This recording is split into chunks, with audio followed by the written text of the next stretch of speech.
Welcome to this journey where we dialogue with thought and heart leaders to share their reflections on human condition and how to improve them.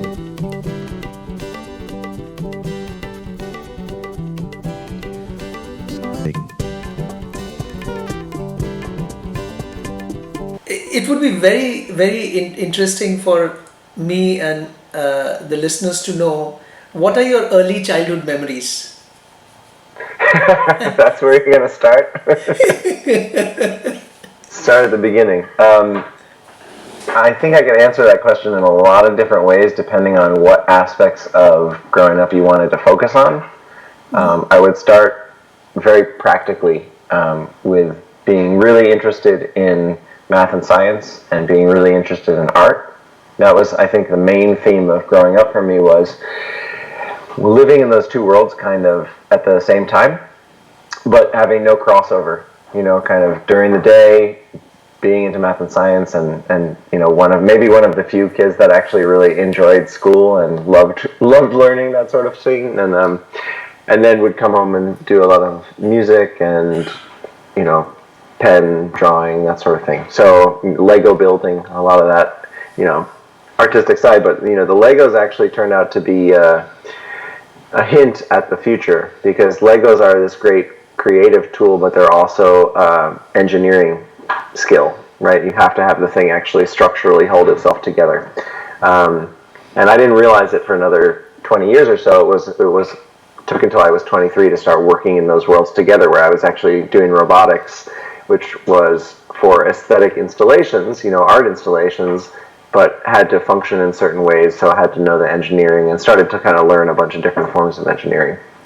But I'd say that's the main theme of my life. It's funny that you ask it that way, because a lot of the work that I've been doing in the last 3 years of my life has been about going into the things that we implicitly learn in our childhoods about what is allowed and what isn't allowed in our lives, and uncovering the forms of emotional repression that we learn, whether we're told about it or not. And I didn't even realize how deeply aspects of my childhood, which was generally a really wonderful, I have a lot of gratitude for my childhood, but even in a great childhood, there's little micro traumatic events that are happening every day, and depending on your personal sensitivities, they will affect your own system. And a lot of the work that I've done historically in the last 10 years or so was all meditation oriented. And as that started to clear my mind, I got more and more interested in my body and the fact that there were forms of emotional repression that I couldn't even understand why they were there. Why it was very hard for me to express anger. Why would that be? But then as I've looked more and more deeply into my own upbringing, those kind of circuits were built really early in my body. And so I've actually found that for me, it wasn't enough to work on the mind. It has actually had to be done in concert with working on the emotional system and the somatic system, where all those emotions live. That's wow. A kind of a weird first answer to your question. No, it's fascinating, Jeff, and it's nice that you mentioned that a lot of things we sort of learn as we grow up. And there are certain structures in which we learn, and we sort of hold them very rigidly until such time that we hold them in meditation and reflection and try to reverse engineer them and see where do they come from, and look at it from lateral drilling perspective. As a teen, a lot of people go through a lot of challenges in terms of you have first love, you have challenges in terms of relationships, and also in terms of framing a worldview. I think teens are the most idealistic, I would think, or I don't know, I'm wrong on that, but I think teens comparatively are more idealistic. What was your worldview back then, and how did you manage your relationships back then? Well, the first thing I'd say is if anyone as an adult is having any kind of relationship issues, to look at what they implicitly learned from their family structure about relationships, because I have found that any issue I have is just, it's back to the same thing. It's like you implicitly learned how family structures work, how love works, how love is conditional or unconditional, what the boundaries are, on all those sort of things you're learning when you're 1 year old, but no one's talking about it. It's just energetic. You're just feeling these things are happening. So what was the other part of your question? The other was framing a worldview so that you can. The worldview. Yeah. The worldview. Yeah. For me, I was, when I would say when I was 16 is when I knew the most about the world that I've known in my whole life, and it's been all downhill since then. I feel like every year that goes by, I know less and less. But I was very much raised on physics and math and that paradigm, and that led me. I was brought up in a Reform Jewish family, but by the time I was 10 years old, I was arguing with my teachers about the physics in the Torah, and the fact that when bushes burn, they oxidize, and they can't burn without oxidizing, that sort of thing. And I think there was a really deep opportunity that was missed in my mind personally. When I was 10 years old and I was arguing about those things, there would have been a great opportunity to be told, that these stories are metaphors for something that is not able to be put into words. But instead, they argued about the technicality of the story. And so I just jumped off the boat. I was done. It didn't line up with everything that I knew about the way that science works and that sort of thing. Had they actually said these are metaphors for things that are unspeakable, that might have actually put me into a super introspective path really, really early, where, when you're 10 years old, your mind is so open and malleable, right? And so if you're actually given that kind of idea at the right moment in your life, it can actually spring you into probably mystical states pretty quickly. You haven't built all the kind of calcified belief systems over your whole life. But instead I got into an antagonistic relationship with spirituality, and I think that lasted for another 20 years. And during that 20 years, I would say my belief system, my worldview was very much materialistic, current paradigm of physics, even though, there are now, from my view back, there are amazing gaps in our knowledge in physics. You could say not even holes in the story, but the whole story sits in a gigantic hole of how does this actually line up with my personal experience? Where are the verbs in this paradigm, right? The paradigm of materialism is a bunch of nouns and a bunch of fields, and my experience is all verbs. And every noun that I know is only through verbs, right? I only know that I'm talking to Hemant right now because of sight and hearing and the actual activity that's happening there. So I would say in my 30s is when all of that kind of worldview and paradigm started to break down, and I started to become much more open about listening to consciousness for certain answers, and not just taking what my forefathers said was the way things were, and actually doing a scientific process of inquiry, but on reality itself. Wow, so fascinating. So you said a bunch of things there, and I have curiosity around them. One is this thing. Am I hearing you say that all is verb? That there is? It's not to discount, that this is a phone or whatever. It's really useful for us to be able to talk to and refer things. But the primary knowledge that I have is through sensory experience. Everything I know about the world is validated through my own experience, and that experience is verb. Right. It's activity, right?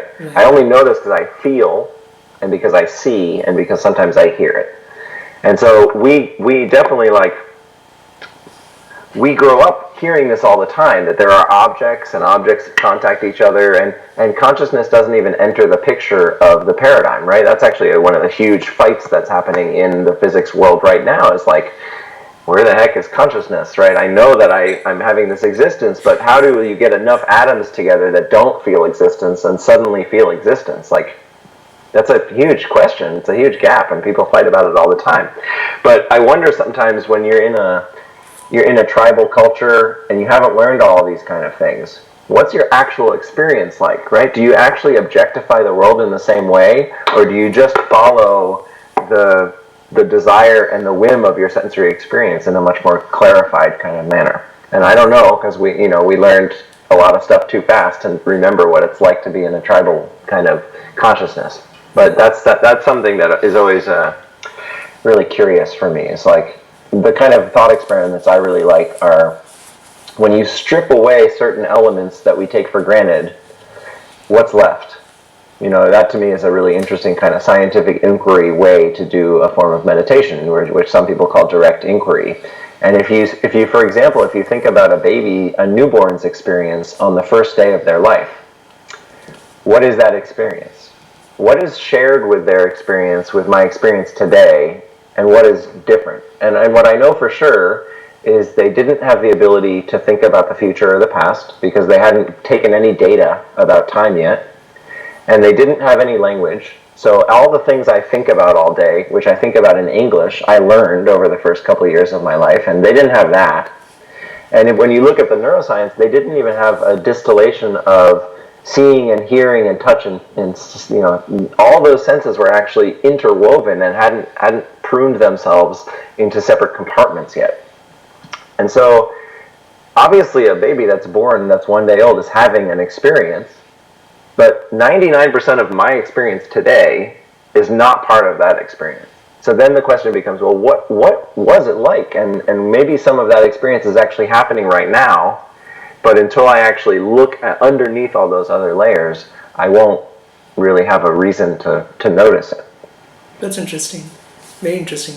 So, Jeff, could we then say that from the time that we were born, and then as we grow as a child and we move towards adulthood, are we in this constant process of discretization? I don't know whether that's a term that we can use, or I think the term that you use is differentiating things and foreground and background and objects and situations, and sort of compartmentalize them and hold them as entities and trading them all the time. Would that be a good inference from what you're saying? I wouldn't say that's the only thing that's happening. If you read some of Ken Wilber's work, he refers to the kind of oscillation between differentiation and integration. And this happens in our sensory system when I'm differentiating that this thing is different than this thing, but then I start to get classes of objects. All of a sudden there's tree, which actually doesn't exist as an object. It only exists as an integration of me seeing hundreds of objects and kind of classifying them in an abstract way. Right. And once I do that, I can say, oh, now there's all these different types of trees. So I've differentiated those again. But then I can actually reintegrate, oh, well, there's the kingdom of life. And I can say, oh, the trees fit into a kingdom of life. So I think perception is a constant oscillation of differentiation and integration, or more generally just pattern recognition, which has those kind of two bidirectional life. Yeah. But the same thing happens in our model of the universe, where you have these subatomic particles, or even before that you just have this kind of, who knows, I don't know enough of the most recent particle physics to know what the most recent theory is, but you have some kind of quantum foam, some totally vacuum state that starts to emerge in patterns that generates what we see as subatomic particles, would start to look different, and then the combination of those gives us atoms, the differentiation of those gives us the periodic table, the combination of those gives us molecules and carbon chains, differentiation of those starts to create cellular structures, reintegration gives us organisms, differentiation gives us societies, et cetera, et cetera. So it seems like there's this just back and forth, and that can happen in all these different directions, right? With meditation, it happens in the opposite direction, where you're actually, to use Sri Aurobindo's term, you're involuting. You're taking this evolutionary process and you're actually looking back down and digging your way back to the beginning. So you're kind of noticing the integrations and differentiations and ripping them apart and looking underneath, and yeah. And it seems what you just referred to is the scales of existence in some sense, and then there is so much of dynamic activity, intrascale and intrascale, that's going on, and it's so I think it's so overwhelmingly gigantic, this whole thing is, and yet with so much of dynamism, somehow we get to see, we seem to be getting a lot of things done amongst us as a society. Are we? Well, Seemingly so. Seemingly so. Yeah, there's a lot of activity. Yeah. But there is a school. I mean, there is a school, as in the school of thought, that would say that there is pragmatism. There is a lot that is happening. There are things that we do. There's a lot of interaction, cooperation happening. That is also part of the reality, even amidst this whole dynamism. I don't know. I have a question on this, but do you have a comment on this particular statement? Yeah, you brought a couple thoughts came up. The first thing that I want to share, I never get to talk about this because it just never comes up. So I'm going to force it in the conversation. I had a math teacher, this spectacular math teacher in college named Giancarlo Rota, who was one of the fathers of modern combinatorics, like counting problems. Okay. And I ended up doing some work with him and just like really getting close to this guy. He was a kind of a legend, you know, he founded a field of mathematics essentially. And it was all about counting problems that usually have like very many solutions to problems, right? So a lot of people know about the factorial, which is the solution to how many ways can you line up 4 people in line when, well, it's 4 times 3 times 2 times 1. So it's 24 ways. And it's a lot more than it seems. As soon as you get to 10, you're talking about trillions of ways, and these things scale geometrically. Exponentially, and the universe seems to work like that. You know, when you get a certain number of things, these new phenomena suddenly can emerge, right? Like a cell has something like 1 trillion atoms in it. It's a little kind of mind-boggling to figure out how that would work, you know. But and it took a while for it to work in the first place. He pulled me off to the side of class one day. And he told me, you know, he basically almost like whispered in my ear, he's like, we just made a proof of a theorem that said that a new phenomenon property of a set can happen only when it has over, I think the number was something like 9 billion elements in the set. And he was like, this whole new property can emerge only when the number of the elements in the set is 9 billion. And I'm sure there's some really kind of lame examples of that, but to see a mathematician like really eyes wide open at the fact that completely new phenomena seem to emerge at these huge numbers that are way beyond what a human mind will ever be able to fathom until we like augment our brains or something like that. Right. That was really staggering to me, and it really kind of opened me up to this, you know, Richard Feynman calls it the inconceivable nature of nature, as you were referring. It's so beyond, and the mechanisms that we've evolved were not evolved to understand the kind of intensity of those numbers, right? We're really good at like, oh, you know, this thing is $1,000 or something like that, but as soon as I tell you like, oh, one planet is 100 million miles away and the other one's 100 billion miles away, that kind of feels like the same to most of us, right? But it's actually very, very different in the scheme of the universe. So I think we always have this kind of mismatch when we try to go into those worlds. We have to realize that this kind of structure is not organized to solve those kind of problems, which I think is a really beautiful thing in the sense of, to get back to one of your earlier points, to get back to awe. You know, to actually allow ourselves to sit with the fact of, wow, this is bigger than my mind will ever know. Wow. And the problem with habituation in a human being is that you might see that, but as soon as you see it the third time, you start to take it for granted, and you start to say, well, what's new now? Right? Yeah. And now we're like really angry when we have to wait 10 minutes for a ride, but there's this like machine that's moving us around 50 miles an hour in this miraculous way, and as soon as we've seen it 30 times, it just goes into the background and we're starting to look out for new information. Yeah. So I think it's a really constant challenge for myself, for sure, and for everybody, I think, to actively train gratitude, to actively give time to gratitude, and to, as you were talking about earlier, to reintroduce to yourself the miraculousness of the things that are right in front of us. Because the mind, you know, when you're in the plains and you're, you know, another, you know, Cro-Magnon man or something like that, there's no reason to spend time doing that. You're just worrying about food and, you know, that sort of thing. But now we actually, a lot of us are evolving past into a place of comfort, and it's not necessarily making us feel better. You know, I think the thing that you came up from what you were talking about the most is like, there's an enormous amount of activity, enormous amount of activity. Yes. But if you look at the well-being of humans on the planet psychologically, there's not an enormous amount of activity. It's not going up with technology. It's actually going down, at least in the Western world, it's actually going down. Anxiety is increasing, depression's increasing. And so there's some mismatch, and I almost think some of the freneticism that we have, the need to create so much stuff, actually comes from a fact that if we stop doing that, the feeling of this like gap in ourselves is so heartbreaking that we kind of want to do anything to avoid that feeling. Yeah. And I know that I spent many years of my life avoiding that feeling because it's really hard to want to feel that unless you're in an environment that makes it really safe and held to have that kind of feeling.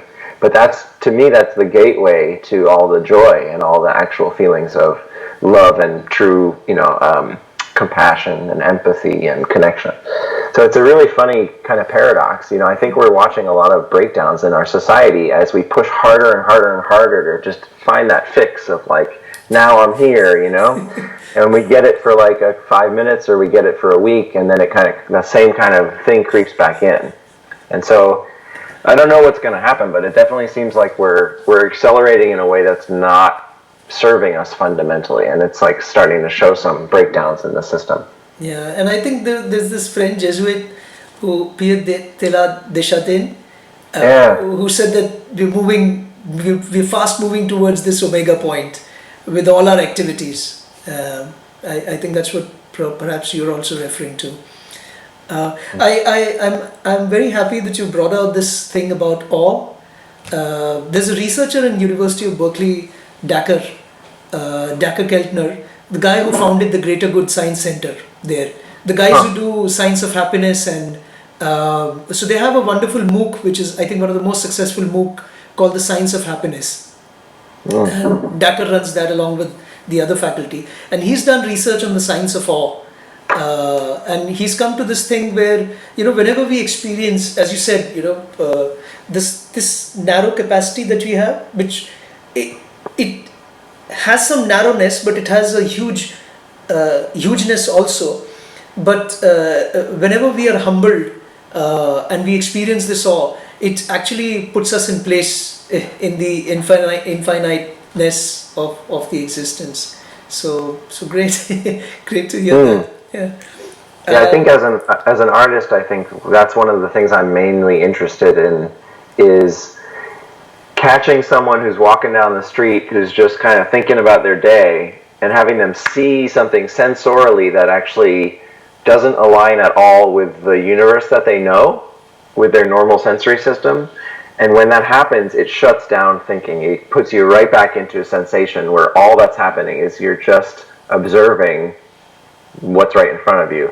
And to me, that's what draws me most into making works of art, is to try to engage those little moments. And the images that come up for me as pieces to make are always the images that I want to break my own brain for a minute, and actually break me out of those moments of thinking into just pure sensation. Amazing. In fact, there are two things that I can think of. I'm just wishing if more and more of your work could be available, or the kind of work that you do could be available to many more people. And I'm just reminded, and this could be one interpretation of religion. So most religions are built on rituals and symbols and stories, and I think one of the reasons of symbols' existence was to constantly remind us, because we are very forgetful.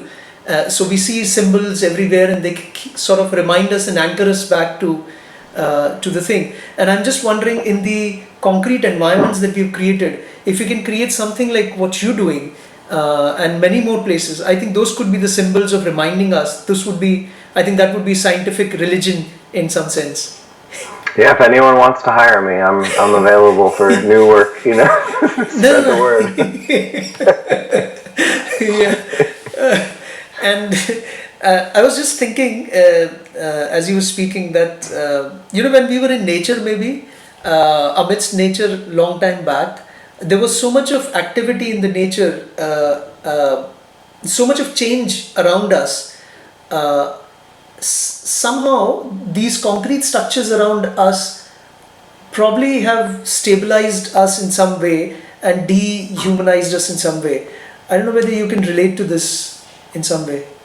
Yeah, absolutely. There's a researcher who studies the evolutionary origins of art named Ellen Sanayake, and this is almost a pessimistic thing to say, but I feel like it's worth saying. She has a line in one of her books. I'm not going to go deep into the evolution of art. That's a whole topic on itself. But she has a line in her book where she said, humans have shown time and time again that under critical stress, we band together and we thrive. And we can move through incredible difficulty.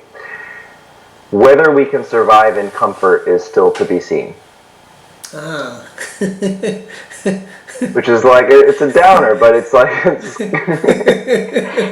at least in my experience, it's actually true. As a teenager, I used to wish that I was born in harder circumstances. And it's a very weird thing, and it caused a lot of shame to not have so much difficulty, because when you're in difficulty, you know exactly what your life is to be doing. You know exactly what your purpose is in that moment, and you need your community. And so you are all vulnerable, and you all depend on each other, and you build that bond of community. And now we're comfortable, and what happens? We get more and more insulated from each other. Like, most of the people that I know, they have a familial community, but they don't have a community. It's almost like the more modern and more advanced that we get, the more that we lose our ties with what actually created humanity in the first place. And there's all these surrogates, right? There's social media surrogate. It makes me have a feeling like I'm connecting with society, but I don't smell the people in the room with me, which actually for my humanness is a fundamental thing, having the physical closeness. And we haven't come up with the technology yet that seems to get around that. Maybe it'll happen. But right now, it's very different when you sit in a room. You know, anyone can try this. Anyone can sit in a room with 5 people, and you can just you choose a person, and just for 3 minutes, you just all give love to that person silently. And you let that person look around and receive love from the people that are around them, like very explicitly, not in a small talk kind of way. That's a really deep event, because that's very, very distant from most of us now in the developed world. It's like we get disconnected from the intensity of the fact that we really can be supported by the people around us. So that hits home for me a lot. I mean, I've definitely felt the loss of that kind of community in a lot of my life, and the fact that as we build these cathedrals, we kind of all are in separate buildings all of a sudden, and we're not on the playing ground together. And so that's been one of my main concerns as an adult, is how do you actually, not just for myself, but I'm not alone in looking for that. How do you actually create those communities again? You know, like you were talking about religion, and religion actually serves that in a great way, right? When everyone goes to church on Sunday, and you know, my favorite part about what people do in church is not at all the sermon. It's when they're asked to look at the people that are next to them and hug them and say, "Peace with you." You know, peace with you, brother, peace with you, sister. And you're just meeting these people in a condition where you're all loving each other. It's not like meeting someone on the street and the awkwardness. It's like, no, we're all in this together. And we've made a lot of trades kind of getting rid of that in our daily lives, I feel. Yeah, it's amazing. Actually, I was so absorbed in what you just said. I'm actually lost on words. What should I say next? Well, we can just take a second and do the really rare thing of just having some silence for a second. Yeah. And some next thing will come up. Yeah.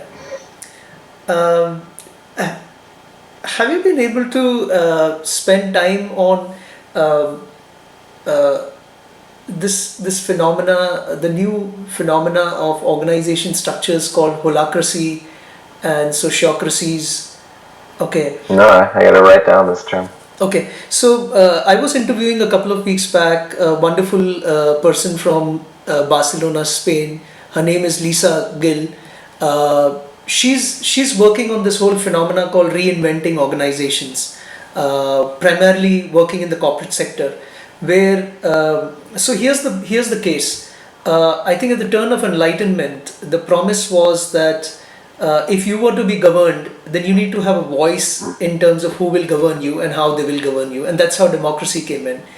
But when we installed business as an environment, while we took care of some kind of voices in democracy, when we started structuring business environment, we actually have a top-down hierarchical structure where people in the organization, well, not all organizations, but most of the organizations do not have a say in terms of where they're going to be led.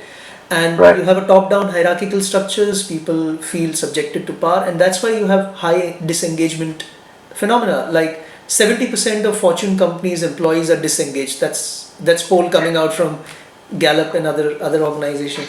So she's working on something where holacracy is more like democratic business structures, smaller teams, tightly knit teams, and they have started doing some things like what you just mentioned, check-in and check-out. So check-in and check-out would be when they start off their meetings. They would do aspects which make us more human. So either observe silence, meditate. Everyone has the opportunity to say anything that they are feeling at that moment, or they had a bad day, or something that is emotionally charging them at that time. So yeah, I think it's interesting to see that you want to promote these kind of practices, and something like this is happening in Europe. Yeah, I think it's the natural corollary to the unrest that's happening to people. Yeah. If 70% of people are unsatisfied in like the best companies in the world, then what are we doing, right? There, obviously the system is breaking down in some way. It's not serving people. And the funny thing is, like, corporations can actually cast it in their own terms. Like, if we want to actually do good work, we need people to be happy. Right? It doesn't go the other way. You don't like enforce good work and then people are happy. That's breaking down all the time. Yeah.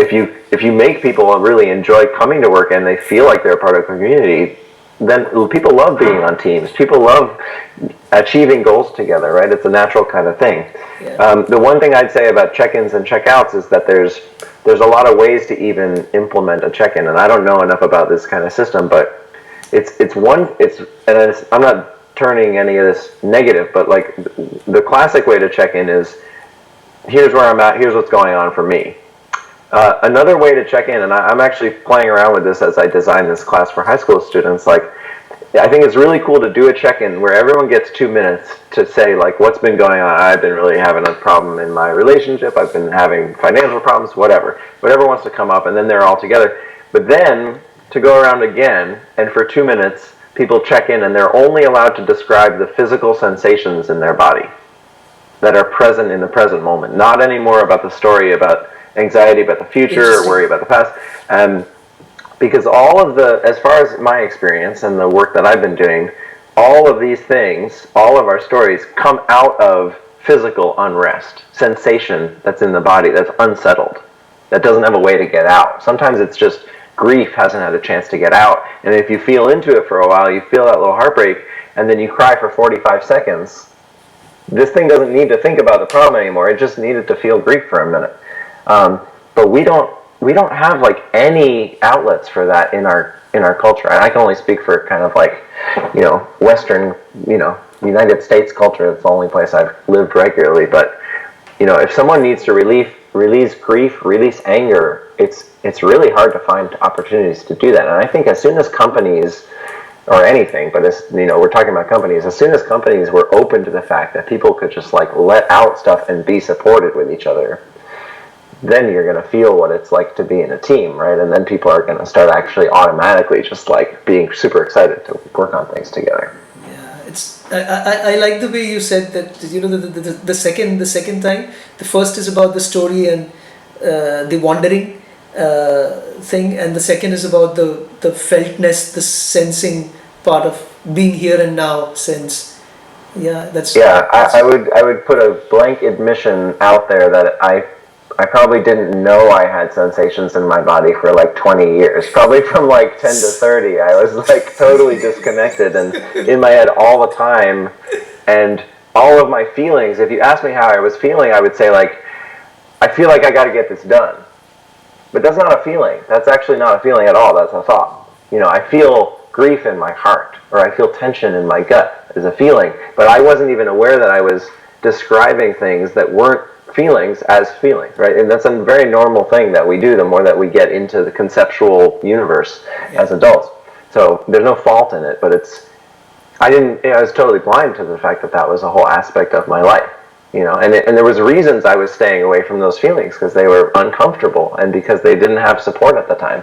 So to me, the support networks is like really the underlying thing. And I'm really curious about how this is different in India, because to me, the core of the whole thing in the United States is that we actually have a stigma on vulnerability. If you're the first person to be vulnerable, you feel like you're weak, you're showing some form of weakness, and people are going to judge you. And sometimes that actually will happen because the other people are so afraid of the same kind of thing.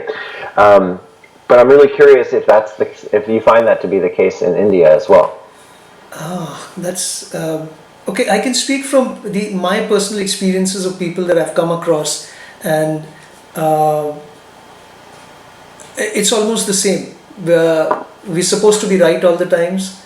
So if I speak with you and if I fumble, then then people will make fun of me. Right, I see it even in your laughter. There's like the nervousness of the fumble.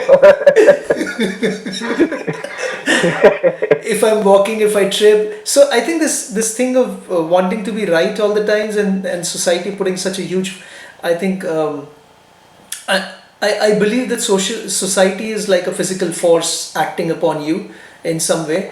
And in my personal experience, it has been the case. In my own family, I come from a very orthodox family, parents, so there is this generation thing where you can't even have proper discussions with parents,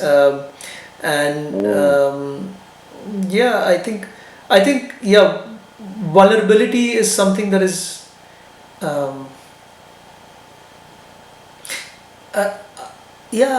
I think I don't think India has given any room for this in even if I look from scriptural standpoint. I mean, if we were to agree that scriptures are thousands of years young or old, then there are very specific mentions of the things like kleshas, which is half knowledge, too much pride, insecurity, jealousy, too much of desire, unbridled desire. So I'm sure they're making a note of this because they've seen that in society in those days, and that's because it must have risen to that level. So I think it's been around for a long time. Yeah, it's interesting that when you were talking about it, it made me think the only thing that I've seen in Hinduism is the term the fire of yoga, when you're releasing something that you've held and it burns on the way out, and it burns through intense fear or grief or anger or something like that. But that feels to me like it's a necessary wave in the body to release a belief system or a conditioning, because we hold those things in the body. Yeah, it's really interesting to hear the kind of reference to how that lasts over a long term. These things are so it's really intergenerational trauma. When you grow up with your parents, you don't know that they're just two people. You say, this is what a family is, and this is what love is, but most people are not receiving unconditional love. Most people are receiving very conditional love, and especially when you get, I think it's really huge right now in China and probably India, where the academic competition is so incredible for these few positions that will place well and that sort of thing, that you are loved based on your performance. So here's a public confession, Jeff. Okay. And this is the first time, not that I'm anybody on public, people don't know me, but I ran away from my board exams in 10th standard. So when I was appearing for the grade 10 standard, it would be a public exam. It would be, inter-school exam. And I was so very nervous. I ran away from exam. And I called a hoax in terms of that I was kidnapped. Wow. Wow, that's thanks so much for sharing that. I feel like this is the kind of thing, like, probably everyone that hears you that's in India feels that tension, right? Because that pressure was not only on you, it's a universal pressure. And what are we doing? Like, is this really the way that people are going to grow up and be really at ease and settled and happy. It's like, it's a very, when you kind of back up and look at it, it's insane. It's kind of crazy. Yeah. But the parents are doing it thinking that it's in the best interest for the kid, because that's the way that the society is. And they want their child to be well off. And so it's a hard cycle to get out of. Absolutely. And I must also make the confession that I only love my parents because when I look at them, I just feel humbled, and I feel that they're at loss for any help coming from anybody, because they were not so reflective. They could not go inwards and think. They were busy putting food on the table. They were not educated. So and that's where I think, people like you and your installations could make huge, because somewhere this, if I reiterate that society is a physical force, we need a counter force or counter things that could ease this force and have a network effect on people together. Yeah. We're in confession mode, so I'll try to give my confession that comes up from what you're saying. My confession is, I'm not convinced that my artwork can do that. I hope it does. But the human mind and human perception is so good at habituation, and the fact that if I see something 3 times I start to get used to it, that I think it can, like some people have mystical experiences, or some people have a drug experience that like opens their mind for a moment, and it gives you like a taste of something. And I think that the work that I do, I hope, gives that taste, it gives that moment. But I'm not convinced that it does a permanent shift for people. I think it might be like, oh, wait a second, what just happened to me? I just had a moment of this thing, and now I'm a little more interested in like meditating or something like that, like I'm a little more curious about my own experience. And so maybe that little course correction is what it's doing. But when I really think about it, I think the most potent thing that would change all of this is if everyone thought about a difficult thing that they wanted to say to somebody, and they went and said it. And they said, look, I'm really afraid to say this, but I've been wanting to say this thing, and let's do it. Let's go on that edge. Let's lean into that edge of what we're comfortable with. Wow. And really get down to the real stuff. I think if people started doing that, things would change so fast. So maybe we should launch an international Do the Difficult Day. Hey, take it away. I in my own life right now, I feel like I'm trying to modulate how much to lean in, but to lean in a little bit every day. And really, there's this thing that seems to happen. The nervous system, or you could say the ego in the nervous system, is very clearly oriented to go towards pleasure and go away from pain. And I think what happens when that cycle is kind of born into you is that you don't know sometimes that through the pain is deeper joy and deeper love. And, we just kind of keep looking in one direction for it. But in my own experience, the more that I've actually gone into the difficult thing, the more that I've actually faced, this morning I had a therapy session and was going into very intense grief and very intense anger and yelling and crying, all this kind of stuff. And at the end of that session, the world looks brighter. It really does. You really start to pull the veil away of what have I been protecting myself from. And there's a phrase that this poet says her name is Nell Aurelia, and she wrote a poem called Cracked. And she said this line, falling apart is full of its own reward. However much it feels like dying, like failure, full of the unbearable sensitivity of committing to this human experience. Wow. and that's what and she says, go deep in this fire. Don't avoid this fire. Go deep in this fire. And I find what starts to happen is you go in there, no part of your body wants to go in there, of course, right? Who's been showing us to go there? But you go into there and you find that there's hidden life in that place.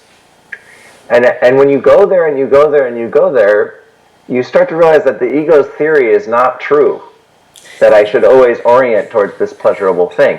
And it starts to seem to unravel the circuitry of the nervous system to avoid those pains. And when you actually orient toward those pains, then transformation seems to start to automatically happen.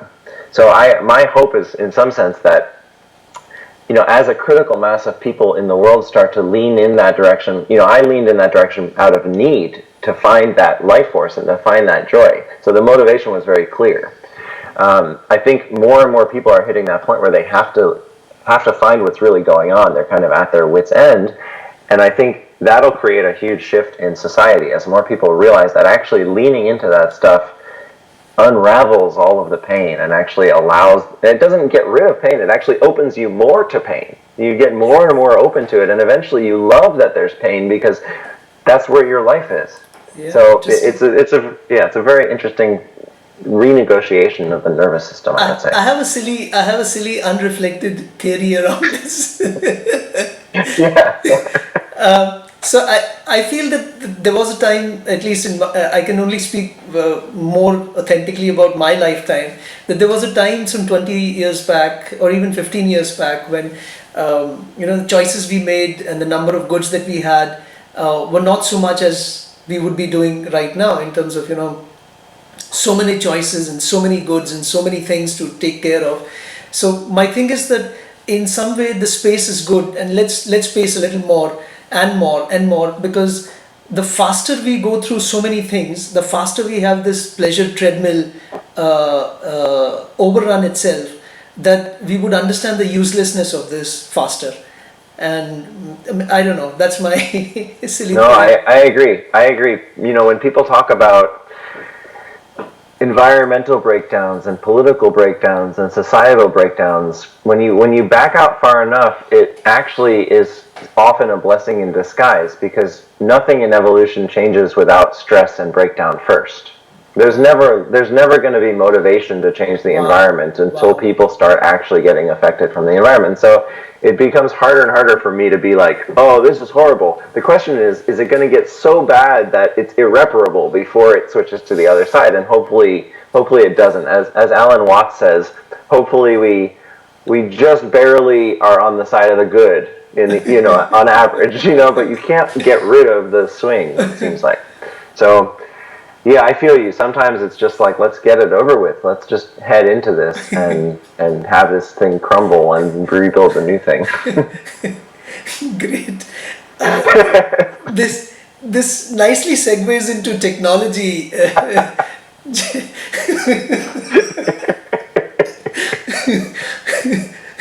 Well done. This nicely segues into technology, Jeff. How do I even frame it? Because we just answered it in some way. Okay, let me still give it a shot. So, have you been following the predictions of Ray Kurzweil?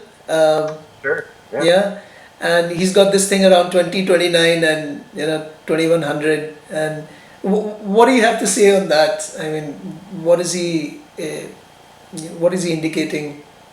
Well, I guess just for people that are hearing this, for the background of it, he makes the prediction that it used to actually be in the 2040s, but he's pulled it up, and now he says by 2029 we will create an artificial intelligence that's equal to the intelligence of a human being, but not biologically limited anymore. So all of a sudden we'll be able to create millions of those and have them work on the AI problem. And so very quickly they'll come up with AI that's much smarter than themselves. They'll get those to work on the AI problem. Those things will work even faster. So, as he calls it, the singularity, in an amazingly short amount of time, we'll go from human level AI to exponentially beyond human level AI, where, a couple days after the first human level AI is replicable, we'll have things that are 1 million times our intelligence. So I think in some sense, a lot of the evidence is pointing toward that acceleration. And I'm totally unsettled about it. I'm totally mixed about it. And the reason I'm mixed about it is because, and this is no judgment of his work, but he's very, very afraid of death. And a lot of his work is oriented around fear. And to me, the work that the kind of what is born out of your work is based on what you're feeling when you're working. I think that's inseparable. Not that it's exactly the same, but if you're working out of a place of fear of avoiding a human death, and you're trying to create AI so that you can copy your brain into this thing so that you don't die, Well, a lot of things are going to happen, right?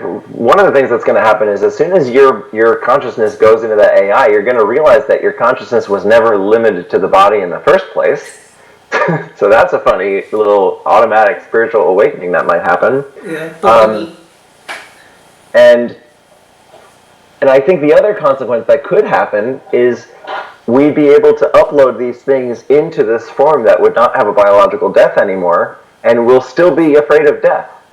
That's a really interesting conundrum to me. It's like, what happens when we're actually immortal and we're still running based on fear? And obviously maybe the circuitry can be changed immediately or whatever, but this is a really complicated thing. And every time scientists take a complicated system like a natural ecological system and they assume they understand it and they change one variable and it creates total breakdown and chaos in the whole system. You know, when they there's like the famous example of the cane toad they introduced in Australia to deal with an insect problem, and now there's like 50 million cane toads overrunning Australia, where that's the bigger problem now.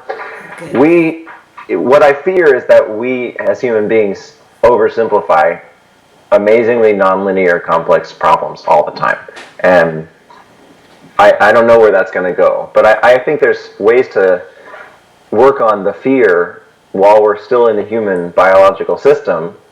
And, you know, what if we actually all become empathetic and compassionate fundamentally first, and then we start to build that stuff? I mean, I have definitely some preference toward the humanness aspect of it, and maybe that'll all be gone by 2029. Maybe we'll all just be uploaded, and me and you will be in the same psycho room, you know. We'll both be like wired up to this thing, and we'll be in the same room with each other. So maybe I'll change my mind. But I definitely have a bias about it right now. I think there's so much that we haven't harnessed about the technology of human beings and the ways that we can relate with each other, that interests me more than any of the actual kind of electrical technologies right now. Yeah, and I'm not much following his work in the sense that you would be doing, but I think there are questions around ethics and morals that I think as of now AI doesn't seem to be solving them, or if you program it in a certain direction, it is value laden. It's going in a certain direction, and I'm sure that would be problematic with.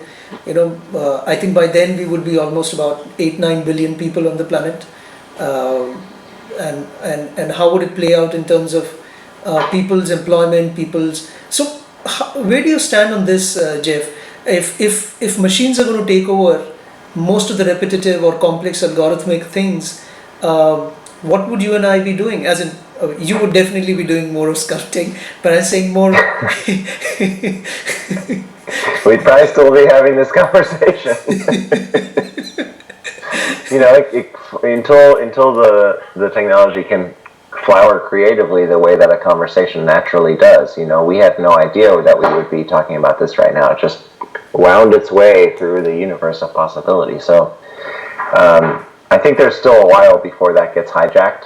But I think, an easy parallel is when CDs and stuff started to become digital and all the digital rights stuff came up. It was because you had an industry that was founded on the need for it to be on a physical item. And as technology progressed, of course that industry kicked and screamed on its way out, but now it's kind of like, we see that it's kind of a done deal. Like, no one's going to need to use a CD anymore. I don't even have a way to use a CD anymore. Yes. But of course the prior system kicks and screams on the way out. And I think the same thing's going to happen as we start replacing all those jobs. It's going to hurt a lot of people, of course, because people have been brought up in the school system was designed in Prussia 150 years ago for industrial work. It was when we knew what all the jobs were going to be, and you had to get trained how to do them. And the world's not like that anymore, but school hasn't changed so much. So we're like totally mismatched in where we're headed educationally for the actual society that's beneath us. So I think there's going to be a lot of stress and a lot of pain, and it's growing pains, just like all these technological changes are. But it seems unavoidable. It seems like there's blessings, there's silver linings, there's the fact that people will have more and more, hopefully, baseline comfort, health care covered, all those kind of things that are discussed in different countries and to different amounts, but yeah, there's always the challenge and the reward of the evolutionary process. So I don't know how to avoid that. That's nice. So why aren't we seeing you more on Discovery or any other channel?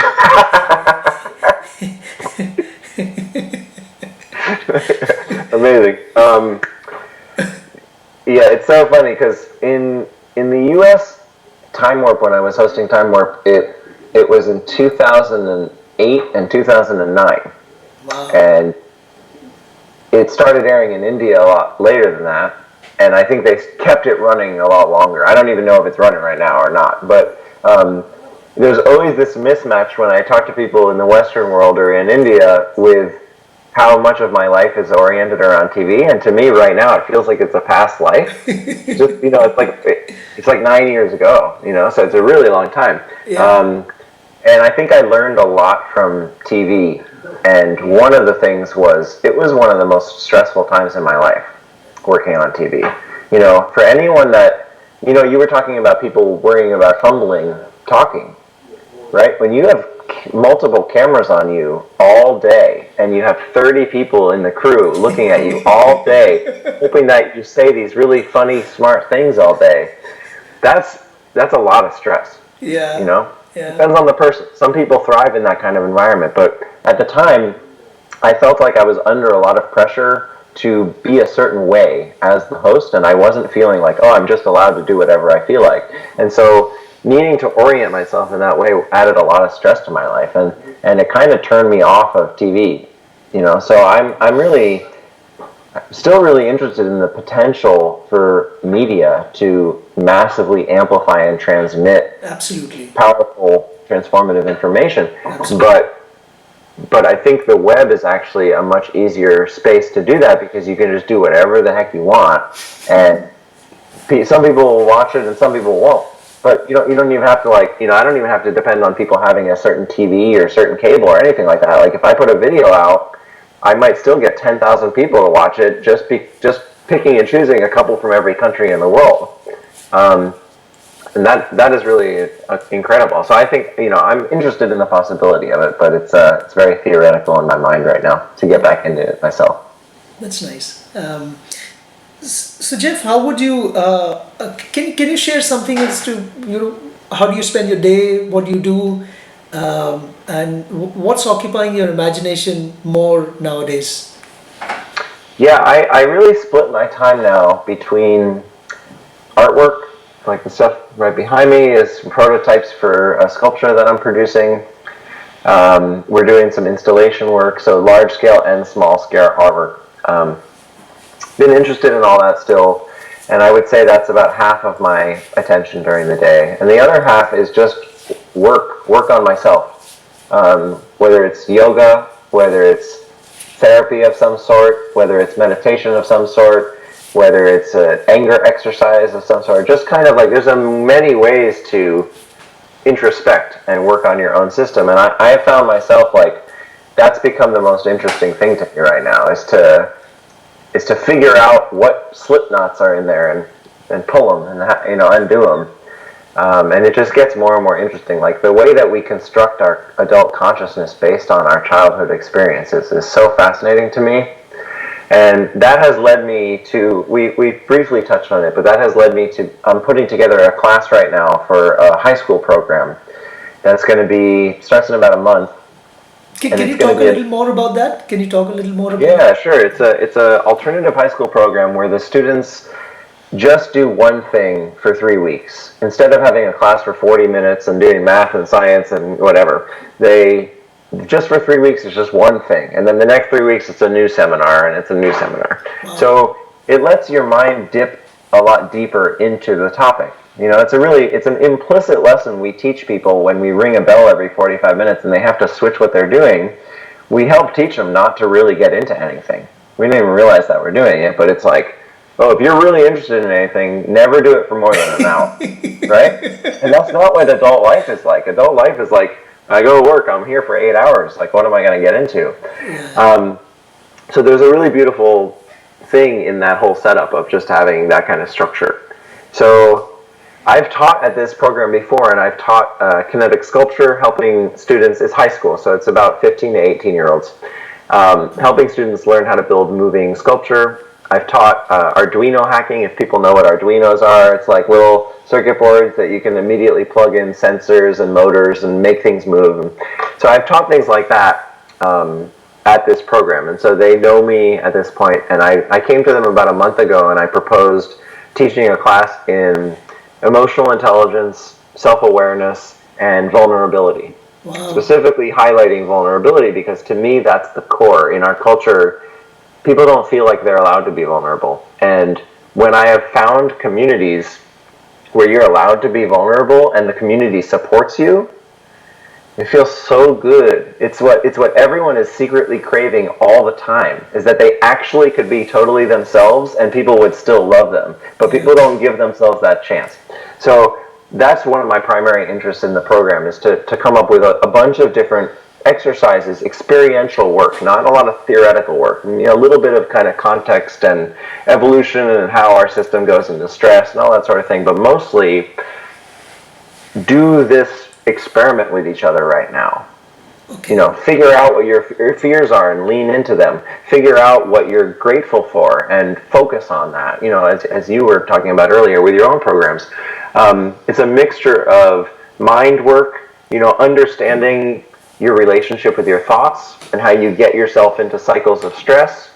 It's a combination of heart work, you know, working with other people, being vulnerable with each other, learning how to have difficult conversations that are actually really important to you that you shy away from.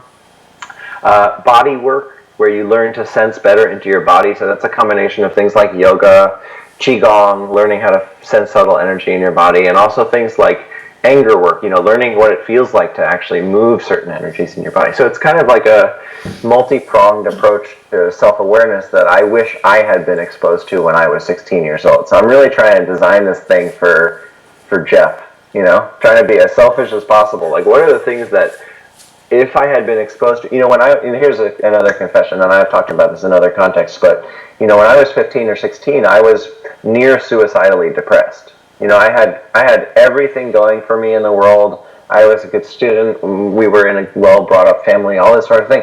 And there was this massive gaping hole, and I would just sit up all night thinking about all these potential problems. And the shame that comes from those two things, like having a great life and having all these problems, led to this like intense shame. And no one that I interacted with from the kind of health community at the time helped me get to the bottom of that. You know, there's a lot of ways to kind of symptomatically take antidepressants and feel better, that sort of thing. None of them dealt with like getting right here to the heartbreak and actually letting it come out and letting the anger come out and letting the grief. It wasn't happening. And I find now that it's not that difficult. Someone, you know, if you give someone a chance to be themselves and you love them and you support them, they're going to flower. And the other thing is that people love supporting each other. People naturally, like, there's a great example of like a person crying and his 2-year-old daughter coming up and immediately putting her hand on his shoulder. This is a natural human thing. We want to care for each other. And just building that way, it just like makes me tear up even talking about it right now. It's like, it's so easy. It's so easy. The things that we all are craving are right in front of us, and we're all afraid to ask for them. And so I just want to provide an environment that allows people to ask for them and receive what they need and learn that they actually have that kind of support. That's very, very nice. It sounds like a beautiful program. Yeah, we'll see.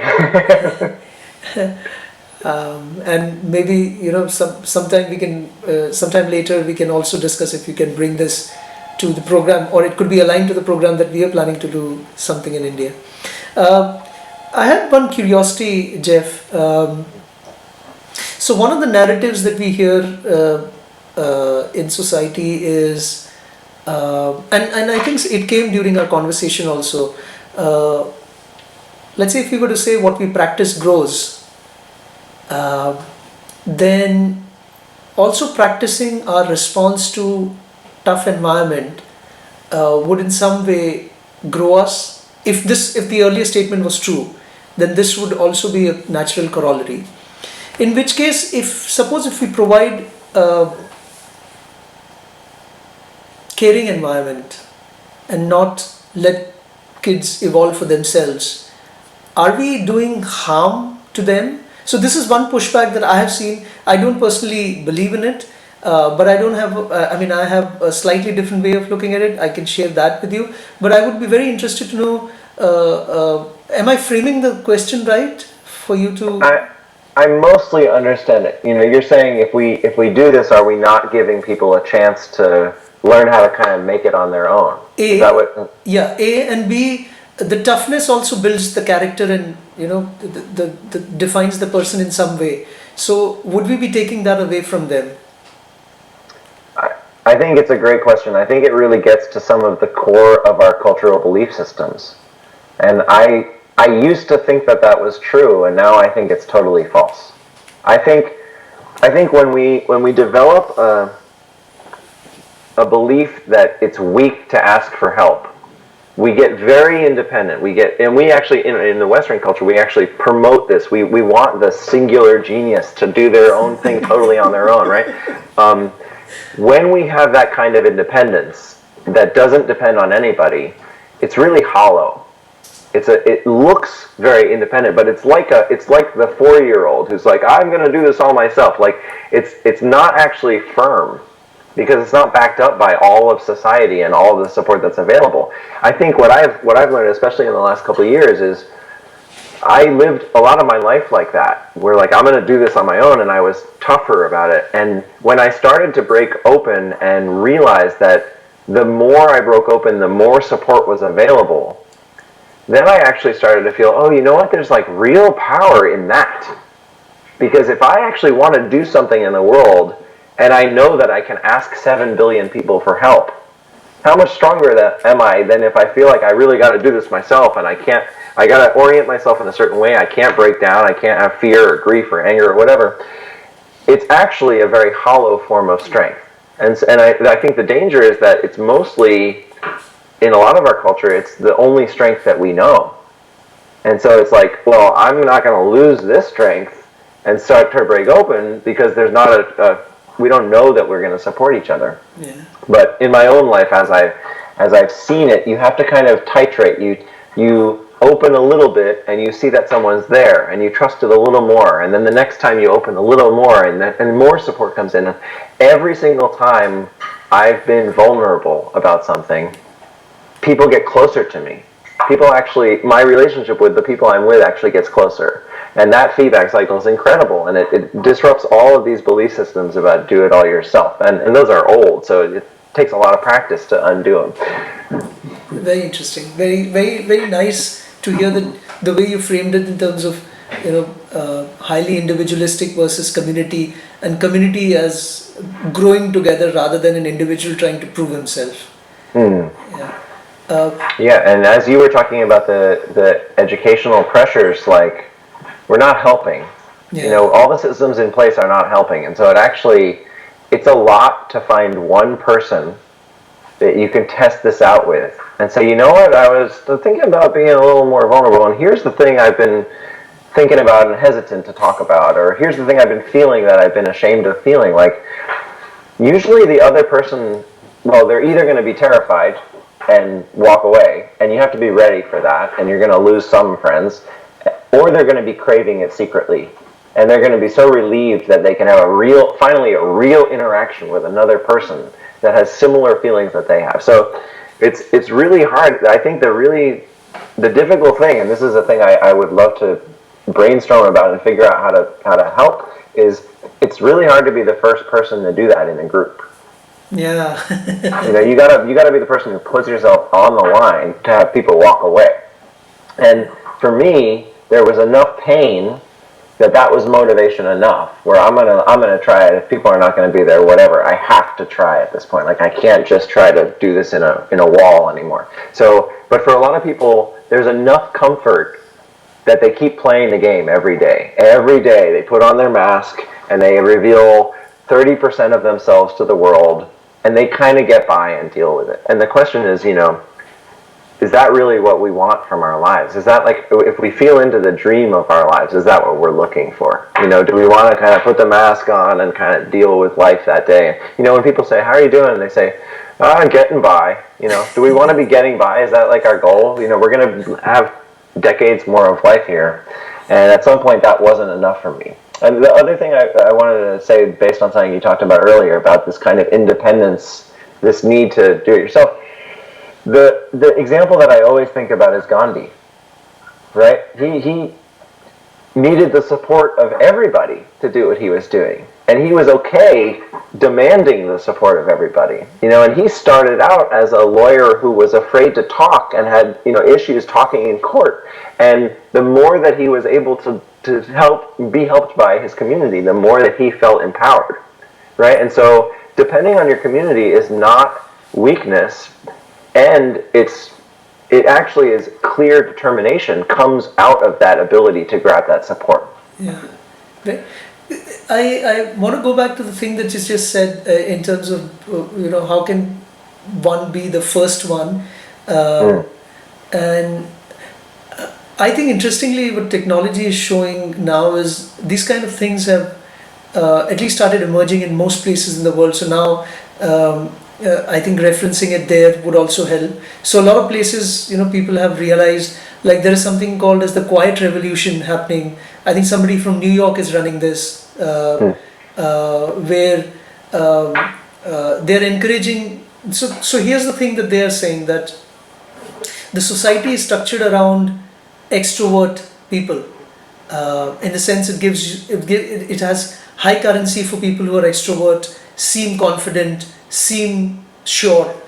But what happens to those who are introverts? What happens to those who are not so sure, and maybe they are more authentic, perhaps? Would the society not be for them? So I think there is this phenomena happening called the quiet revolution. This reinventing organizations happening in Europe is also a phenomena. Interestingly, what you just mentioned in terms of bringing our whole selves to bear in such spaces that we create is the very thing that they are encouraging in organizations.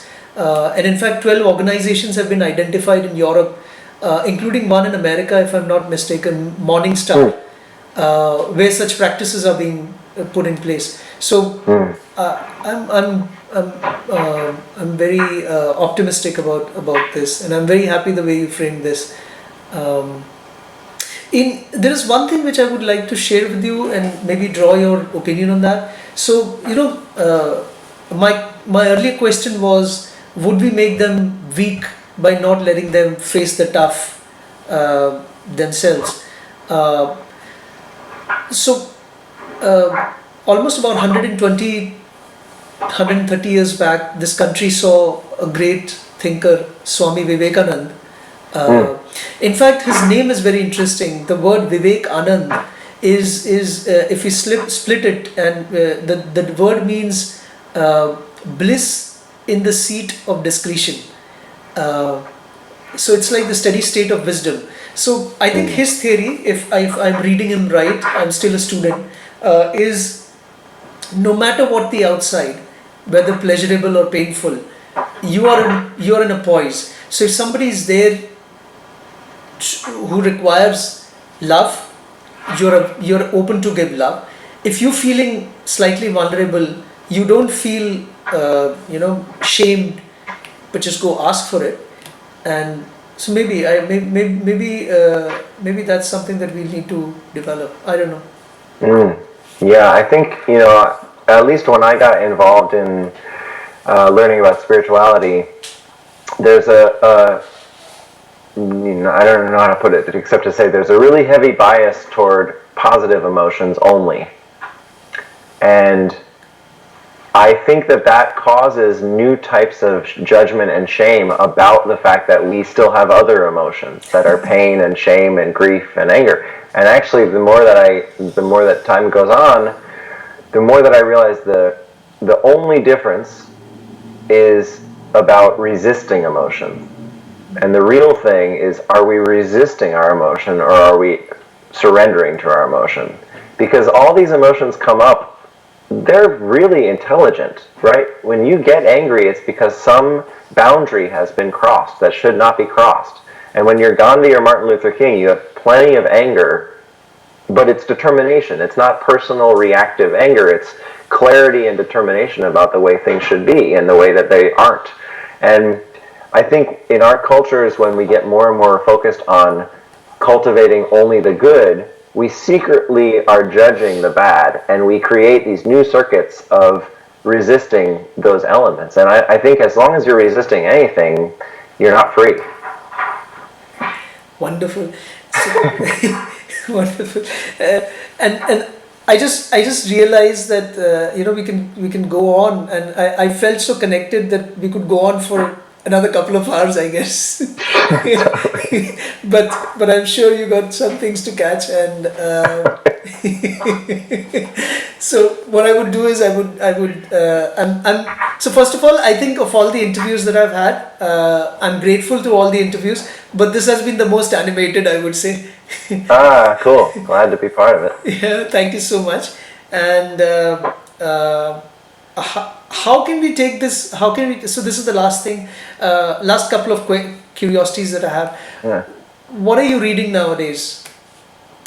I'm reading a lot of different stuff right now because I'm in the research mode for this class. Yeah. And so I'm reading a lot of short articles, and I'm watching a lot of videos about just a wide variety of things. A lot of different forms of meditation, a lot of different forms of difficult communication. Like if people have heard of nonviolent communication, that's one technique for how do you have difficult conversations.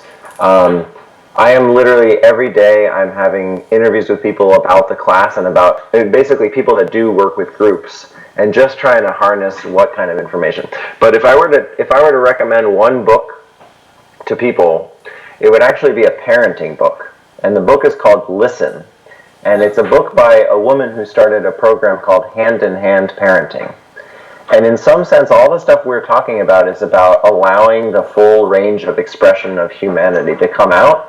And this is a parenting book that shows a lot of very specific ways and has like 800 examples of how you actually raise a child so that they feel free. Wow. And to me, I actually got this from one of my teachers, and he works with that organization.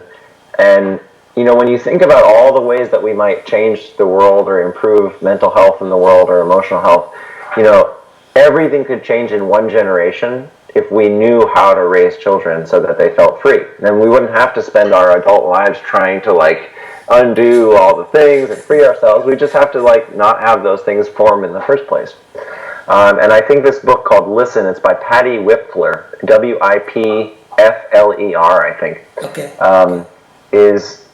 Is a book that I wish everyone was forced to read as a human being. Wow, that was my next question. My next question was, if there was one thing that we should make the entire human or the entire humanity obligated to undergo in terms of a course or a thing, what would it be? What would it be? And I think you answered that in some way. Yeah, well, the other thing that comes to mind is think in yourself of an emotion that's difficult to feel and a situation that puts you in that vulnerable place, and go there and just do an experiment, whether it's going into fear or I had an amazing conversation with my father 6 months ago based on asking him a question I was afraid to ask him. It was an unspoken thing, it wasn't even a big thing, but I was afraid to ask him a question because it was something that we had never talked about before.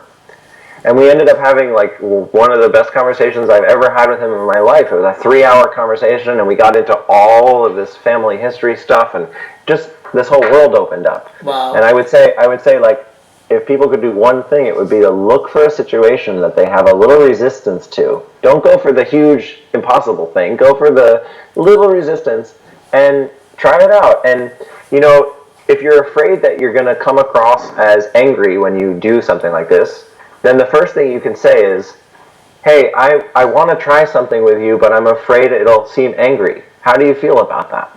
You can ask permission on any level that you feel that resistance and move into it. And most people are waiting for these opportunities. Most people wish that they could get into these conversations. So that would be like if people could run an experiment, that would be the experiment I would love for them to run. Amazing, amazing. Jeff, it's been amazing having a conversation with you. It's so insightful. Thanks, Emma. Thanks. Yeah, really a pleasure. Thanks for having me Thanks on so much. on your show.